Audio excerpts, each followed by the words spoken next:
భూభాగం 600 సంవత్సరాల మాన్యులను అందరూ పర్యాటకులు వాళ్ళు హిందూ పర్యాటకులు మాత్రమే జరగడం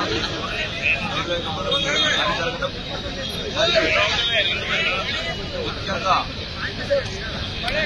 పాకిస్తాన్ తీవ్రవాదులు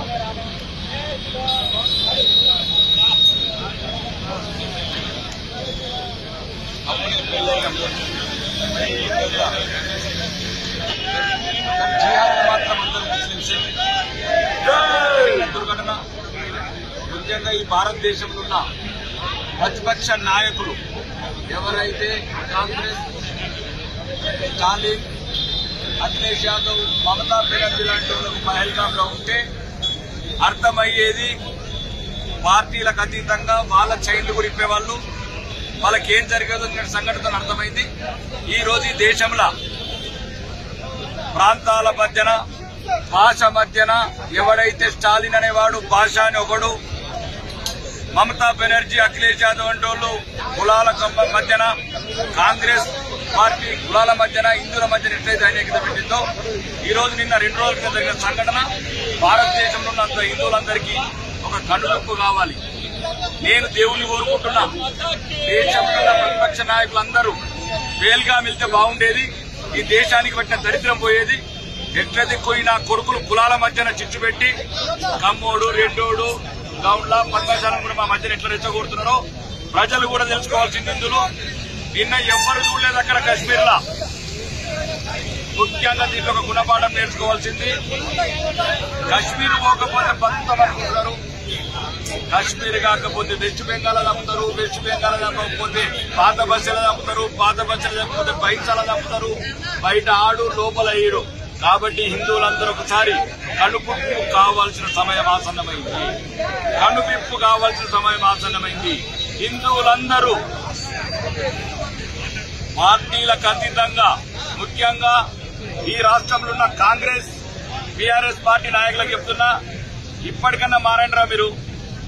చచ్చింది హిందువులేరా. బీజేపీ, కాంగ్రెస్, బీఆర్ఎస్ కాదు, చెప్పింది హిందువులని. ఇట్లాంటి విషయాలన్నా ఒక్కటై రండి. అందరం కలిసి దేశంని కాపాడుకుందాం, హిందువులను కాపాడుకుందాం. మరి మొన్నటిదాకా పరిగెత్తారు కదరా వక్ఫ్ చట్టాల మీద, రోడ్ల మీద ఓడుకోగలితే బీకాలినట్లు. ఈ రోజు మీ బిడ్డలు, మీ అన్నదమ్ములు కాదనుకుంటారు కొడుకులారా. రేపా గోళీలు ఆర్మూర్ కత్తాయి, ఆ గోళీలు ఎర్రవెల్లి ఫామ్ హౌస్ కత్తాయి, ఆ గోళీలు రేవంత్ రెడ్డి కొడంగల్ కత్తాయి. అప్పుడు గాని మీ పైంట్ తిప్పి కాల్చేదాకా మీకు జ్ఞానోదయం కాదు. కంపల్సరీ ఈ రోజు భారతదేశంలో ఉన్న హిందువులంతా ఒకటి కావాల్సిన అవసరం ఉన్నది. ఈ యొక్క దుర్మార్గమైన పాకిస్తాన్ కు, ఇజ్రాయెల్ ని స్ఫూర్తి తీసుకొని ఒక నా కొడుకులు అంటారు మోడీకి బోలా అంటారు. బరాబరి చెప్తాం మోడీకే. మోడీ మా తండ్రి, మోడీ మా దేవుడు. కొడుకుల్లారా మోడీ వచ్చిండి. ఇప్పుడు మీకు పాకిస్తాన్ ని లేపేసే రోజులు వచ్చినాయి. ఎక్కడ కూడా మిమ్మల్ని ప్రపంచ పటంలో కనబడకుండా చేసే రోజులు వచ్చింది. ఇక ముందు కూడా హిందువులు కూడా మారాలి.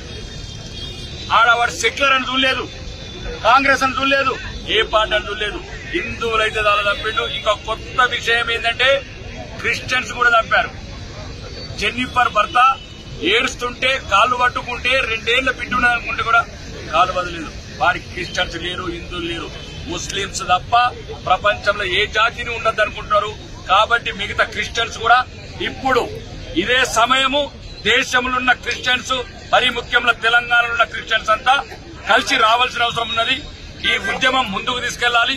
ప్రతి చోట ఐక్యత చాటాలి. మరీ ముఖ్యంగా కశ్మీర్ నుంచి ఎల్లగొట్టిండ్రు, కశ్మీర్ నుంచి రాకుండా చేసింది. మీరు ఒకసారి గమనించాల్సింది, కశ్మీర్ రాకుండా చేసింది హిందువులని, క్రిస్టియన్స్ మాత్రమే. ఈ కొడుకులు ముస్లింస్ కు మాత్రం క్లియర్ వే ఉంచారు. అంటే ముస్లింస్ రండి కశ్మీర్ కు, మేమేం చేయము. మరి నా కొడుకులారా మీరు తీవ్రవాదులైతే అందరినీ చంపాల్సింది, హిందువులను మాత్రమే చంపుతున్నారంటే మీకు ప్రత్యేకంగా ఒక కుట్ర. ఈ దేశంలో ఉన్న ముస్లిం సంస్థలు కావచ్చు, ముస్లింస్ నాయకులు కావచ్చు, వాళ్ళ కుట్ర మొత్తం దాగి ఉంది.